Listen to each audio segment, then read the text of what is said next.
All right. Welcome to the webinar.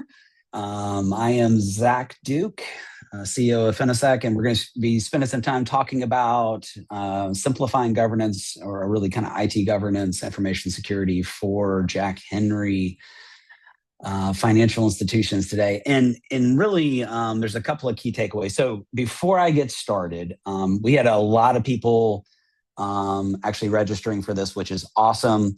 Appreciate everyone kind of jumping on and spending some time with us. There's a couple of things kind of just housekeeping wise. You're going to be able to see the ability to chat. And Catherine actually just put a chat out there. So if you see me present, or maybe even know me, and we've met and had conversations, I expect the questions kind of on the fly. I'm not great at always seeing them, but if you're like me, you may forget said question because of, for me, it's the shiny squirrel that's outside that just grabs my attention. But in all seriousness, if you feel free to use that as kind of a resource or a tool, and maybe a question to kick this off. What's your favorite part of summer? So I guess get us all kind of interacting and going peace. So, and then I'm going to get us kicked off in just a second. So again, in the chat, maybe y'all are just going to leave me hanging and be like, I don't know what you're talking about. What does that process look like? It gives me a good way to just kind of be able to go validate and see kind of everyone as well. It looks like, Catherine, I can only chat to the host and the panelist and you. So maybe that may be something that's off. You know what they say, rapid fire is awesome. Catherine just said, I so love the dynamic of being in the hotspot as I ask questions. So anywho, I'm going to go ahead and get us kicked off because the chat may or may not work. We will be opening up for questions as we go through from there. If you actually, I think if you go to Q&A, you can actually go as well.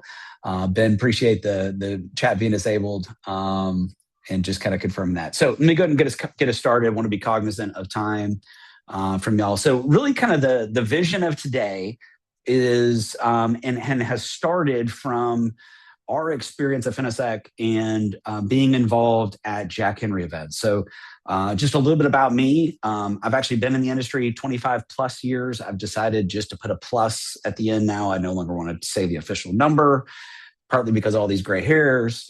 But I've really been in IT information security my entire career. A lot of that has been with and in the realm of Jack Henry specifically with Jack Henry Connect, which this is a picture of with Greg Godelson up on stage from their LinkedIn images a while back last year. I've been to over 20 of the Jack Henry annual conventions.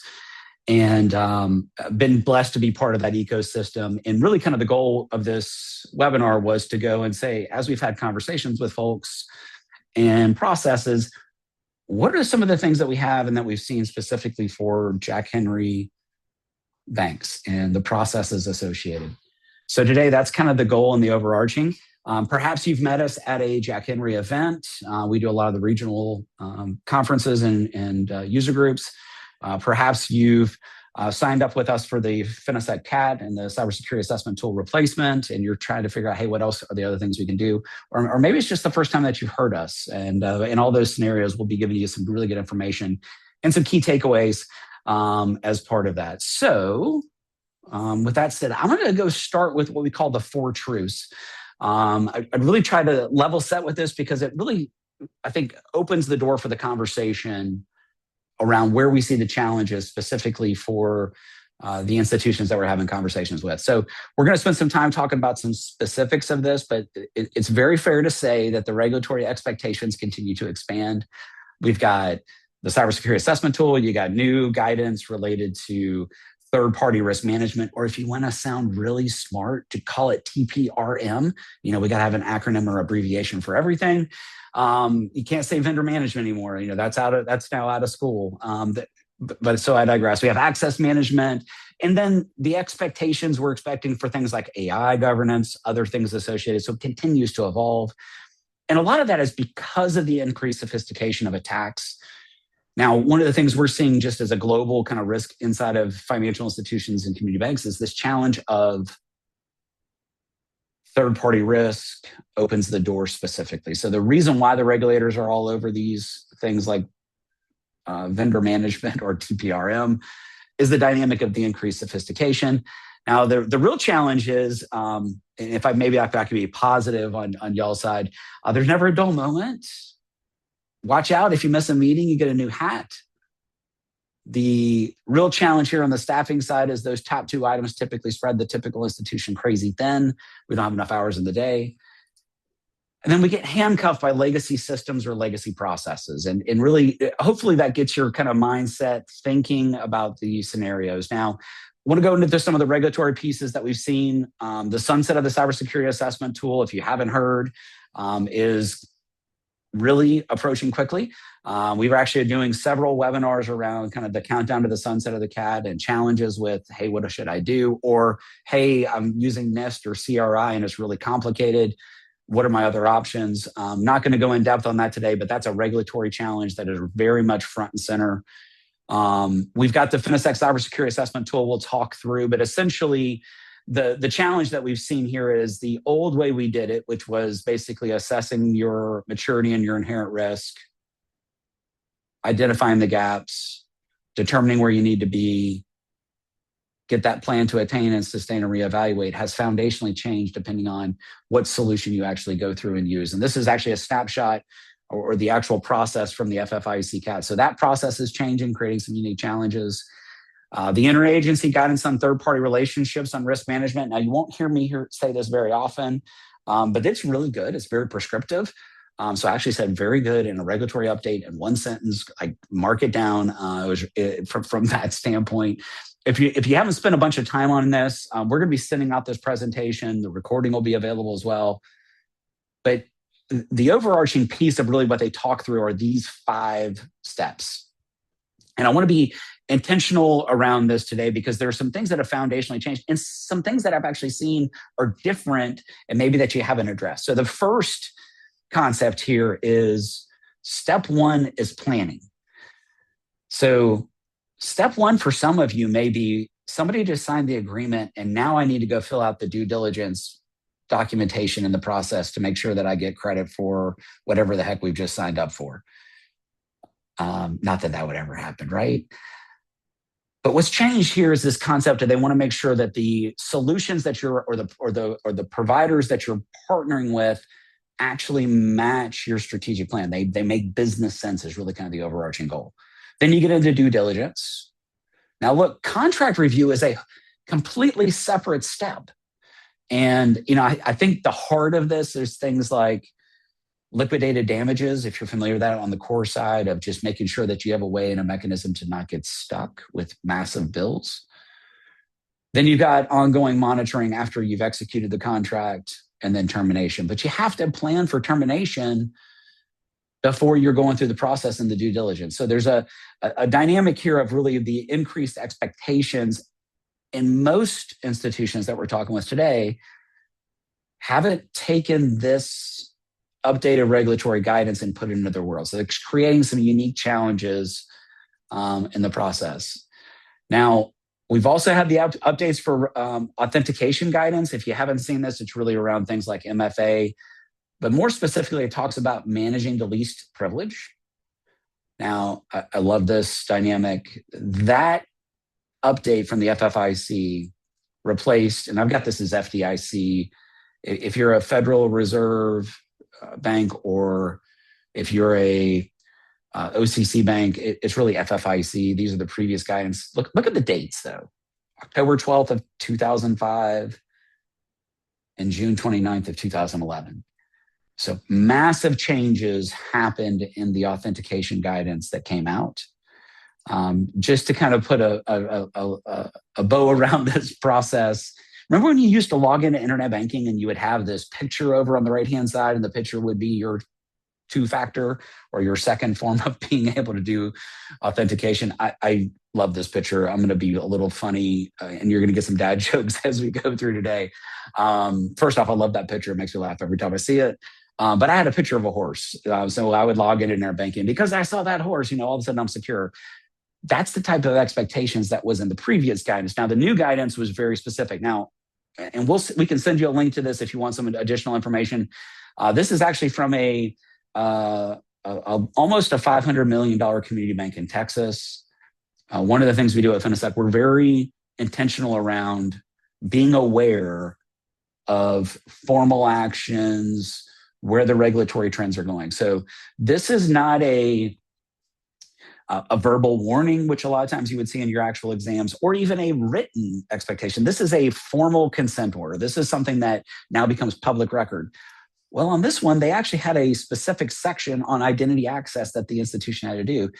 And within 30 days, they needed to go through and really have a process for bank systems to be reviewed, must include the following: core, network, internet banking, debit card, APIs, production databases, retail payments, third-party payment services, mobile application, or financial system utilized. So essentially what they said is, hey, you're not doing user access reviews more frequently enough and thorough enough, and you have to do that. And I think what this does is it just highlights the challenge that we've seen, is that the expectations on identity access and permissions and managing the least privilege continues to be front and center. Now, the challenge is, maybe this report over here looks a little familiar, is the way we have to review reports and our processes actually are these antiquated, archaic reports. Hundreds, if not thousands of pages of mainframe printouts. And I joke, really, those were written for a green bar printer sitting in the operations center from 1974.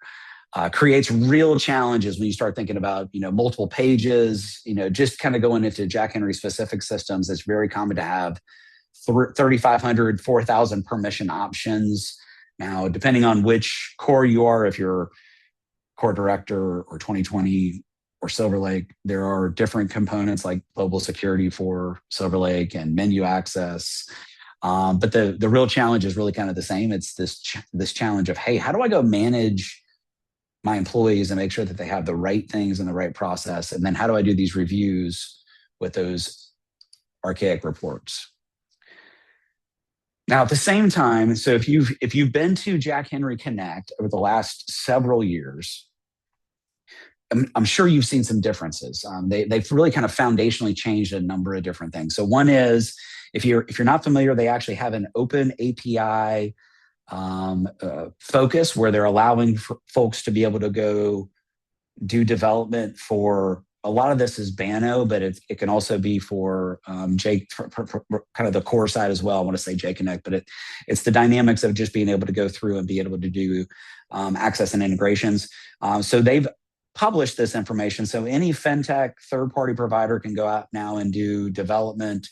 Some of you may be in the process of going to Banno commercial, or maybe you already have, and you're starting to think about, how do I go do processes to better serve my business customers? That's a very common conversation that I've had a lot with Jack Henry institutions. But it goes back to this kind of philosophy of Jack Henry, really from the very beginning. I remember actually having a conversation with Dave Foss, if I could date myself. Dave, if you don't know, is the former CEO of Jack Henry.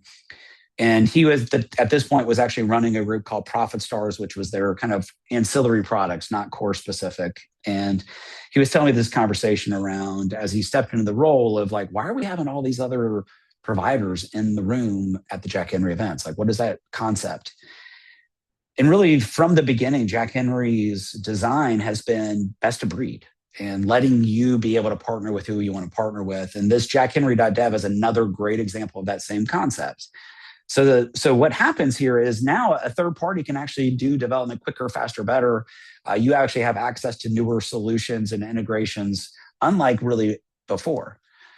Now, one of the things that's different, and this is actually from the jackhenry.dev website, and creates some of these challenges that we see specifically for Jack Henry institutions, is some of the things that are now pushing to you. So in the past, if I could go back in time, 10, 15, 20 years ago, you would sign up for a solution, and maybe it was under Jack Henry's paper. Maybe it was a solution that they're white labeling and they've done the due diligence. Well, in this world, what happens is third-party due diligence and the processes associated actually have to be performed by you, by the actual Jack Henry customer.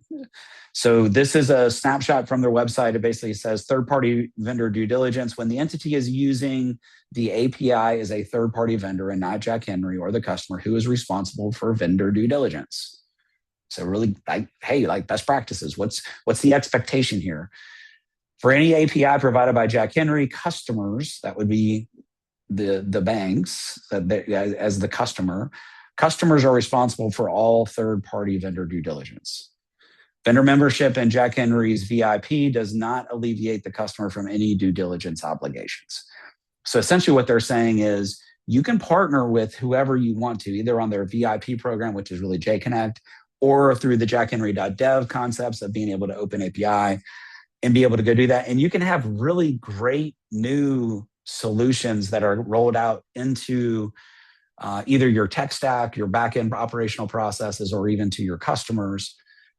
But the due diligence is something that is the expectation. And one of the challenges, if you kind of think of, if you've been to the Jack Henry Connect show, the number of vendors that are in the room actually highlights the challenge specifically for vendor governance and vendor reviews, is this dynamic of, gosh, I can do a lot of things best of breed, but now how do I manage that process? There's more expectations that I have to go through to manage that day to day.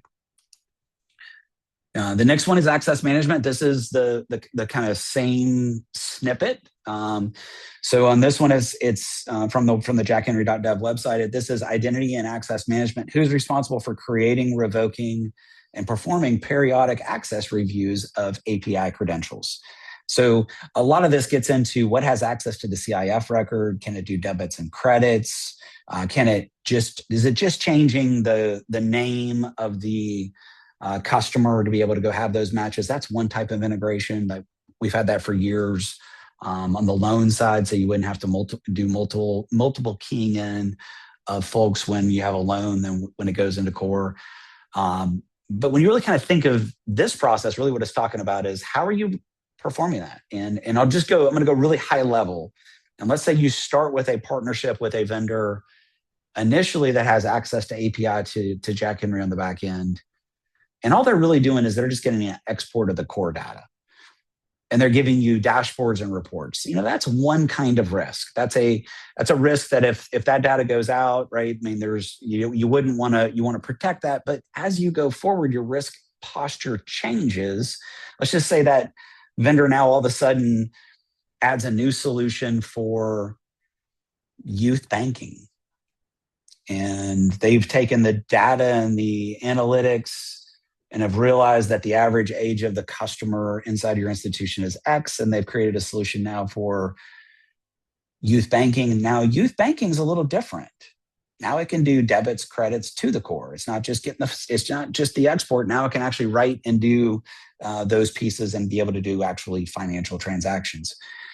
So really what they're saying here is as you're going through the process, who's responsible for that kind of configuration or that dynamic or the things associated?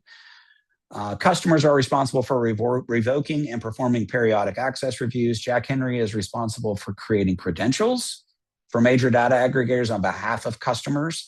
However, customers can opt out and directly remove those credentials at any time in the back office product. So essentially what they're saying is the payments rails, right? So if you kind of think of like Stripe or anything else from a payment standpoint, the major data aggregators that are taking those pieces, they're going to help make sure that you have those pieces and credentials associated.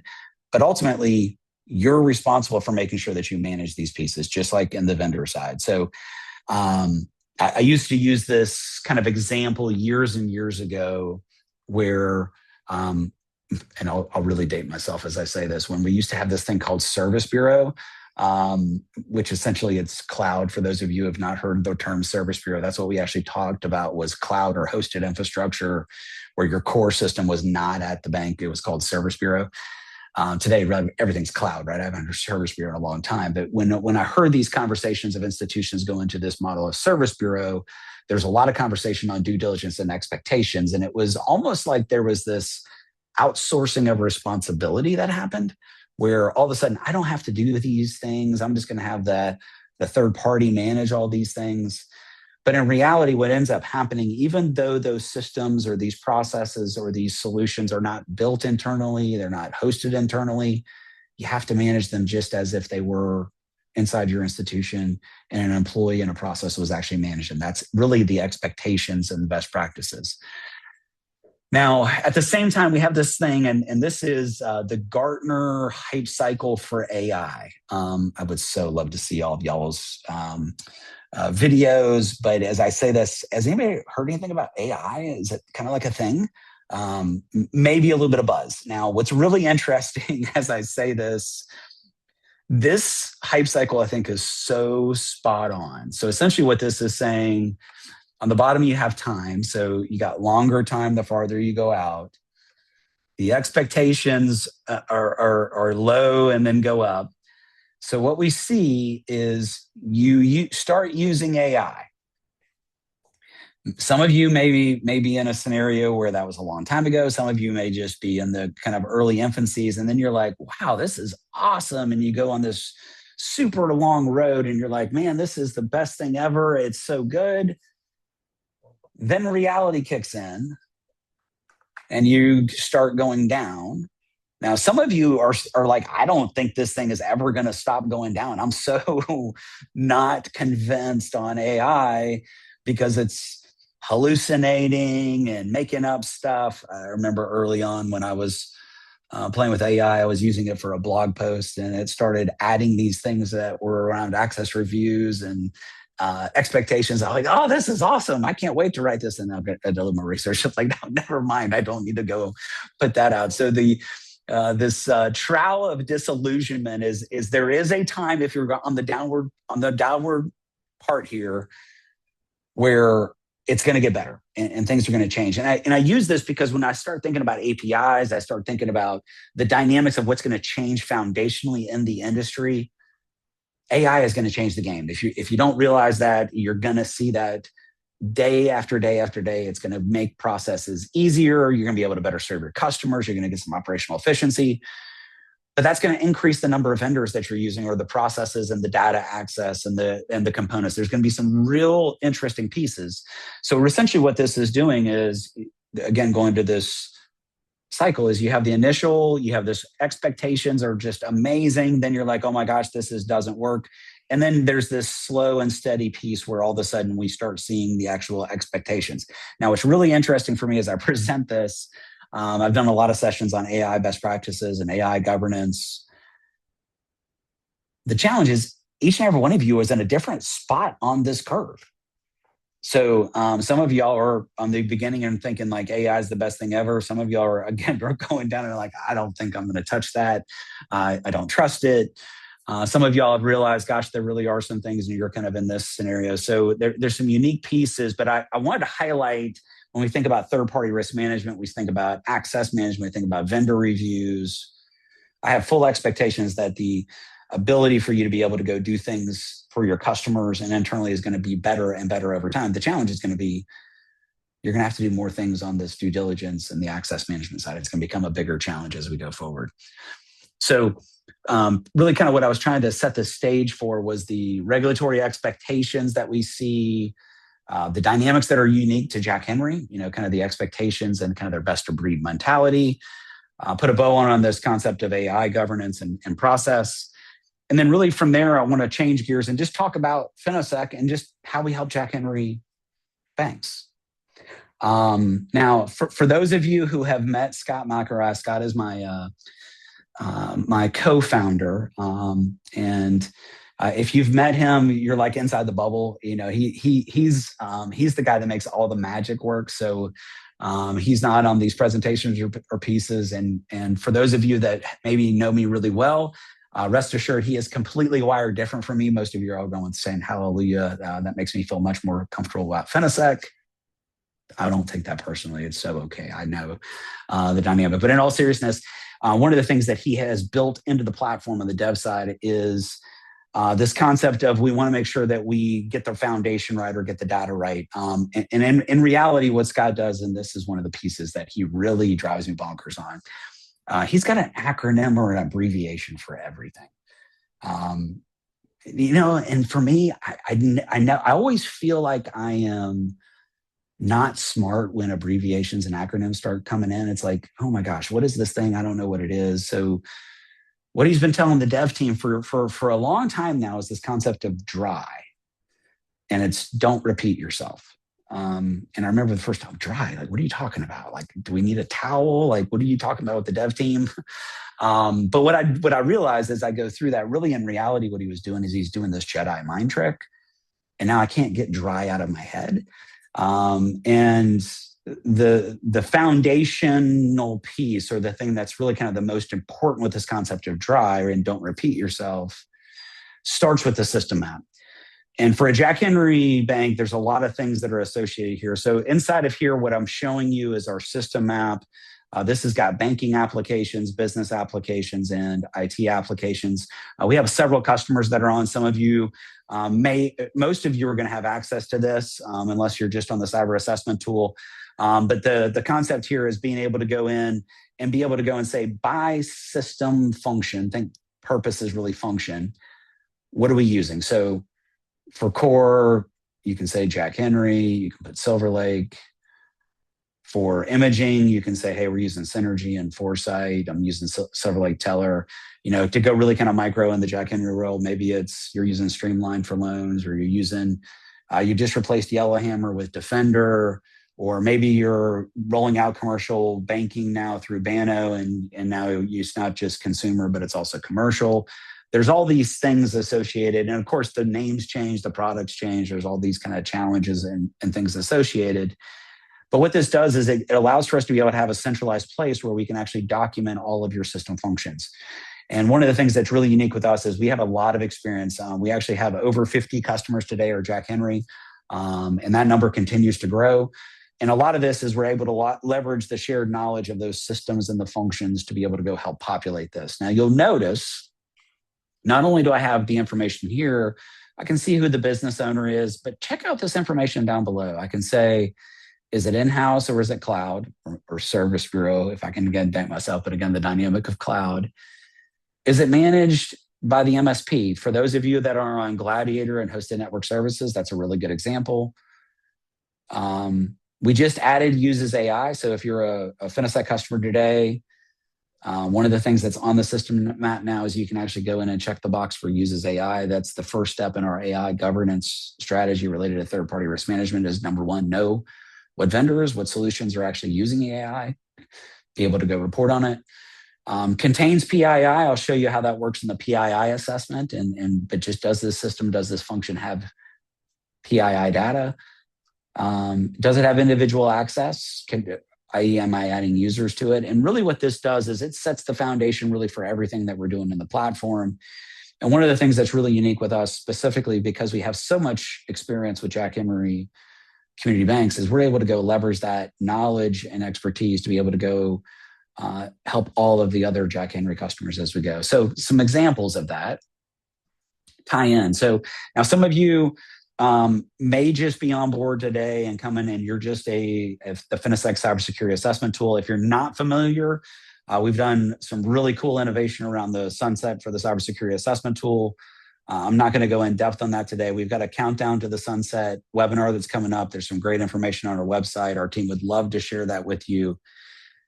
But we're really passionate about, hey, how do we simplify processes around regulatory expectations and reduce the amount of time? Actually had a great case study that we're in the final processes of getting finalized. And this community bank signed up with us, and within 3 hours of their time, they had the complete cyber assessment done, all of the controls completed, and were able to go take this to their executive team for reporting. So really cool things we're able to do on streamlining the times associated. But if you have that, and you're leveraging that today, actually, that's going to tie into the strategy specifically around the controls as we go. So the first example I want to kind of show you is this concept of the Finosec risk assessment and what we can automate. So the first thing that you'll see is essentially in the platform we can go through, and if you're a Jack Henry institution, maybe you've actually are using the Finosec Cybersecurity Assessment Tool as part of that. What we're actually able to go do is leverage that data from the system map that I was showing earlier, basically what systems you have, what functions they are, the processes associated. That then goes through and populates the first step of the risk assessment. The second thing we're able to go do is leverage the controls. So if you're a Finosec Cybersecurity Assessment Tool, these controls are the exact same for the information security and IT risk assessment as they are for the Finosec CAT. Again, it's that dry dynamic of don't repeat yourself. So once you've filled out those controls, what we're then able to go do is say by system or banking function, like Foresight here, we can go and say, what's the industry risk? What's the likelihood? What's the impact? There's calculations here. Now you can tune these, but out of the box, we have kind of the de facto pieces. And then there's a calculation for your inherent risk based on those. Now those controls, either from the Finosec CAT or as you go through and just do the risk assessment, actually directly correlate to each of these systems. So essentially to automate your risk assessment, what you have to do is fill out the system map, fill out the controls, and then the system actually can tie those pieces together and give you both your inherent risk and then your residual risk after the controls. Great efficiency gain, great example of how we can leverage kind of the core knowledge that we have specifically for Jack Henry institutions and be able to streamline it. Now, another thing we've seen is this concept of the PII assessment. This is one to highlight. We actually saw this coming about a year ago. We started seeing the examiners and auditors wanting to have a PII assessment, basically saying what types of customer information do you have by system. So again, inside of here, I've got a scenario where you can actually see, and again, this was populated from the system app, that checkbox of PII assessment. You can see all the systems, and I've got this in a kind of a Jack Henry world. So like Silver Lake and Foresight, again, maybe you're 2020, maybe you're a core director, but these systems and processes associated, and then what types of data is associated, account number, debit card number, password, PIN. As you're checking those things off, what ends up happening is the score for that system becomes, it basically calculates up. So now, when you're doing your risk assessment, you also have the ability of seeing the PII assessment as part of that. So now all these things are starting to correlate. But again, you're not having to key in these systems. You're not having to think of those processes. It's all from that kind of key foundation of the system map. Then that ties into vendor governance. So from the system app, I know who your vendors are. I know what banking functions, and I know what systems you're using from those. This is a dashboard where we can go through things like the dynamic of who are the vendors based on risk. We're able to track your contracts when they're coming up. We can go through and do the documents, which would be really the due diligence packets, all the documentation associated. We also have a way for you to do follow-up items and exceptions. But in reality, where we really spend a lot of our time is on this concept of the vendor reviews. And if I could go back in time when I had the picture of Jack Henry Connect and Greg Adelson was up on stage, just imagine if I ran up on stage and I grabbed the microphone from him. One of my good friends is Brian Ote. If you know Brian, just imagine I grabbed it from Brian. And you can't tell I'm not a very big dude, and Brian's a big dude, but a close personal friend. But I grab it from him, or maybe it's Lee Weatherington, right? And Lee's got his jokes going left and right as he's got the zingers. But I asked this question, if I could go through, or maybe you just got back from the regional Jack Henry conference, and I grabbed the microphone there and I asked, how many of you in the room are doing a vendor review on Jack Henry? How many hands go up? Well, what if there was a process or a way and a mechanism that we could actually leverage that process and do a scenario to make that process easier? I actually want to show you an example of what we're actually able to do. Now, the way we do this, again, this is populated from the system map and the process associated, leveraging Reggie Ranger, our information security assistant, combined with our Rockstar team to have a human in the loop. What essentially happens is all those documents that you upload in that due diligence packet when you're logging into the portal for Jack Henry and downloading those hundreds and hundreds and hundreds of pages. I was actually talking to one of the team members. I think the most recent review that we did last week, and I don't know if it was Jack Henry and I, was like 862 pages. I mean, crazy amounts of data. But this is what you get back. If I could paint a target for you of really kind of the vision of this, of what we're able to go do, is take a step back, really, really big. And let's just envision for a second, you're the information security officer or chief information security officer at Bank of America. Do you think they're doing the vendor reviews and SOC analysis and cyber insurance and all those things? Or do you think they have a team that does that for them that they sign off on? And essentially what we've created is a way and a mechanism for us to be able to go manage this process, to be able to go do these details. So there's some things we're going to review, like is it on the OFAC list, the vendor? I'm using AWS. This is an example of part of what we have in our due diligence packet, but it gives you a good perspective of what it looks like. Does the vendor have access to PII? That's that PII assessment. Is it hosted? There's other pieces associated. I'm not going to go through all the pieces. We will review the financials. We're going to go through and look at all of the letters, the frameworks, the documentation, the dynamics associated there. We're also going to pull out and review the SOC 2 reviews or the SOC reports, depending on if SOC 2 type 1 or type 2, or type 1 or SOC 1, depending on those pieces. But basically go through their due diligence packet. We're going to give you the findings. We're also going to give you the user entity control. So all that process is automated kind of in one spot to be able to go see. And really what the goal of this is, if I could go and flip back over to my PowerPoint, is to be able to go take these manual processes, like this concept of the vendor reviews, and put some automation around that. And ultimately what we see consistently, and I think this is a really, really good conversation as I'm talking through these pieces and just kind of how we help. A lot of it goes back to things like this. It's a super manual process to go through and do the vendor review for Jack Henry. And as you add more and more products for Jack Henry, or you're partnering with other third parties that are integrated into the Jack Henry ecosystem, remember that jackhenry.dev or the VIP program, there's more and more challenges associated with how you manage these things. And ultimately, AI is going to continue to expand these pieces. So the opportunity for you to be able to go leverage new technologies to both better serve your customers and better serve the back office operations and manual processes is at a very unique inflection point inside of community banking. And I'm actually so excited about it. I actually feel like this is a leveler of the playing field as we go forward over the next several years.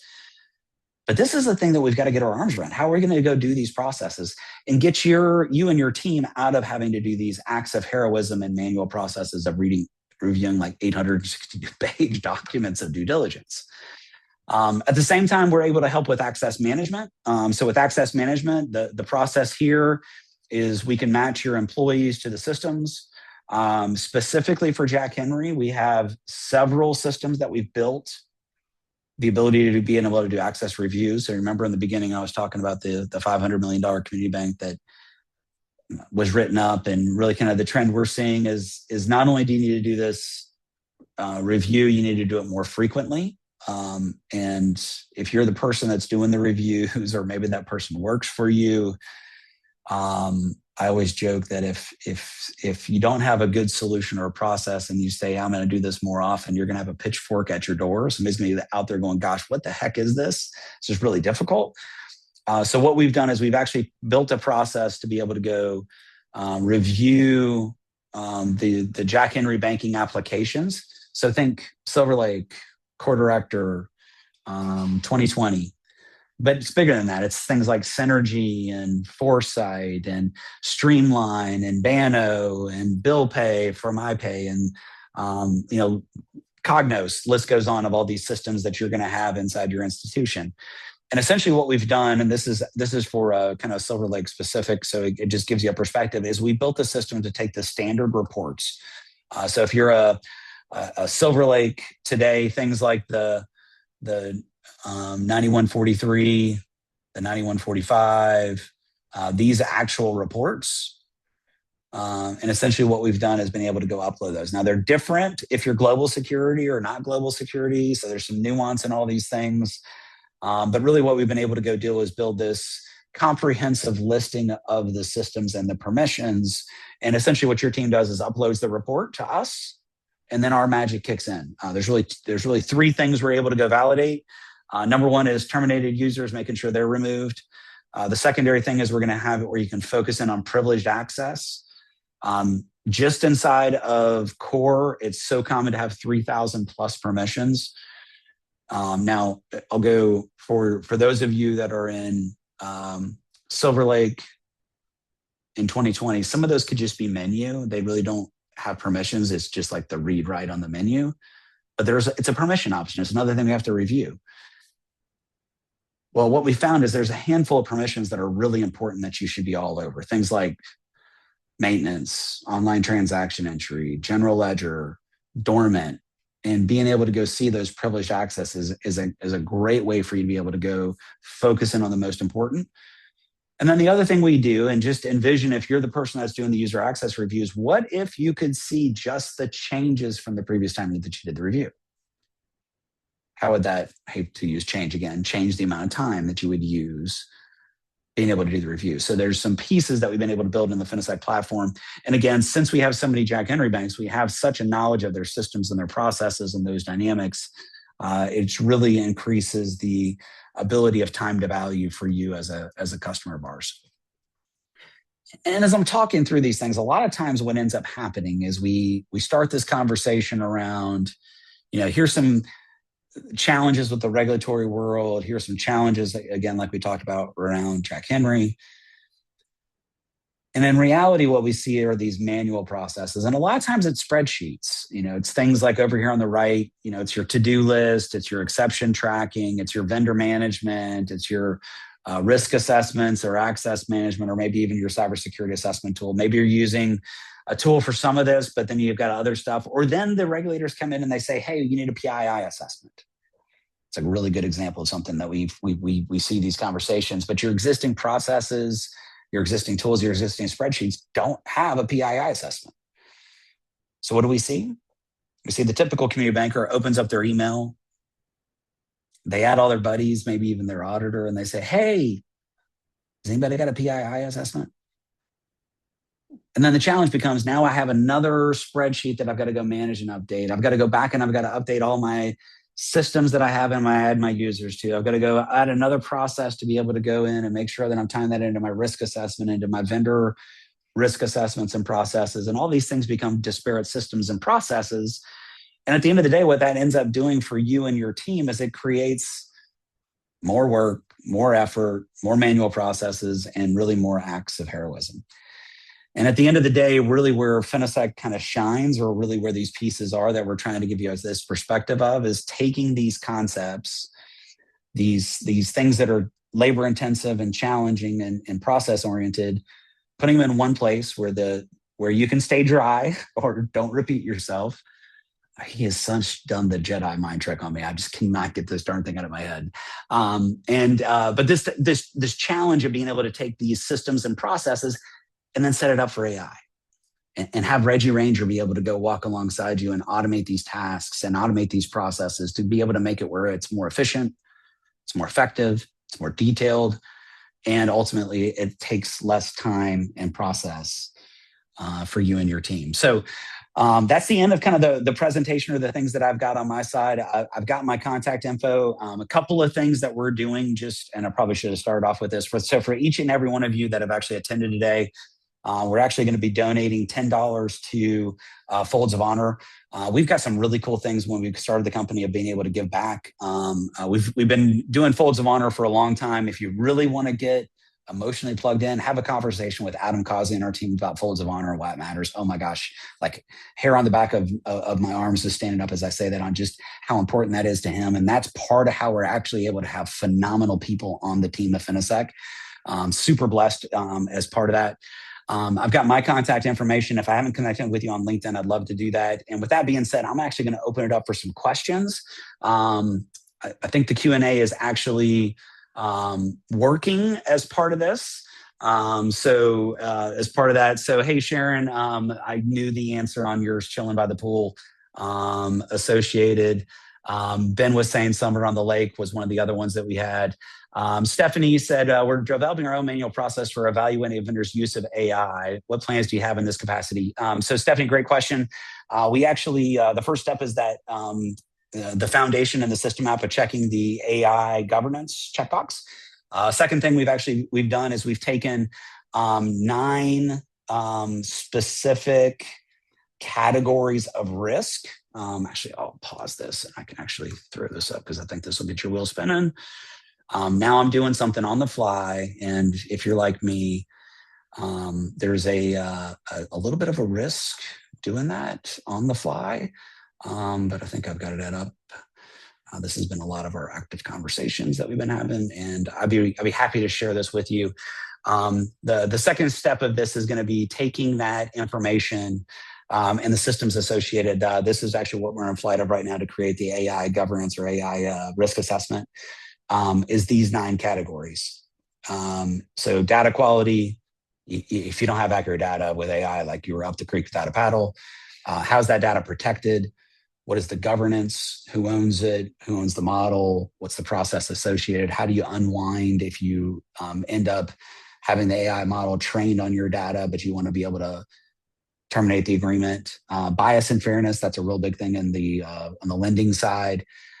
Transparency, human in the loop, security, obviously compliance, and then hallucination risk. So this is our kind of 9 steps that are going to be part of the AI governance risk assessment to be able to go do that. And then all that information ties back into the system app, ties back into vendor, ties back into your overall risk assessments. And again, that concept of dry and don't repeat yourself from there. So hopefully that process from there. So the next question I had was James. I think it was just a thumbs up. So good with these pieces. And then Valerie had a question on, we also implemented a process to revolve vendors that offer MFA. Actually, inside of the process, we have Valerie, we have the ability of you also being able to track MFA. I'm going to make a note of that. I know you guys are using us today. There's a piece associated with that. The other thing that we see that ties into this is really the ability and process associated to be able to go through to manage things. And then see, Stephanie asked another question is, do we have the risk management module to access? Stephanie, I don't know. I'm going to do that as a secondary piece. I don't want to misrepresent. So I will just take that as a to-do. And then Linda, holy smokes, Linda, great to see you at least virtually. Great having you on today. The AI governance package as a standalone, we'll have that as an option for sure. Part of the benefits long-term is really just how all these things start integrating and being able to go through, but that is absolutely an option as well. So really good questions. I mean, most importantly, I'm just kind of impressed. Y'all actually stayed through the whole thing. I feel like I should ask what was for lunch as I was rambling away and go and do things, but hopefully I kept you entertained and gave you some things to think about in the process. If you have any questions and you'd like to further the conversation with us, we'd love to just be a resource. So I'm super blessed with the team that I have here at Finosec and just the team members that can walk alongside you. I will say, our heart is we just want to help, and so if there are things that we can do to help in your journey or resources associated or questions that you have, at the end of the day, that's what we're trying to accomplish. And we know that if you go help people, what ends up happening from a business perspective is you'll end up having more business than you can than you can really handle, and you'll have a ton of momentum.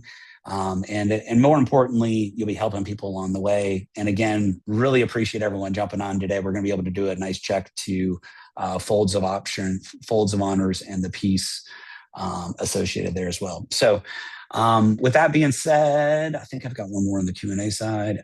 It was just Ben telling me that my chat was disabled. So with all that being said, I'm going to give you 10 minutes back in your day. Super thankful for you jumping on. And we'd love to continue the conversation. And most importantly, have a great day. And if you're watching the World Cup on Friday, go USA. If you don't know about that, there's a big game coming up on Friday. So anyway, y'all have a great rest of the week. Cheers. See ya. Bye-bye.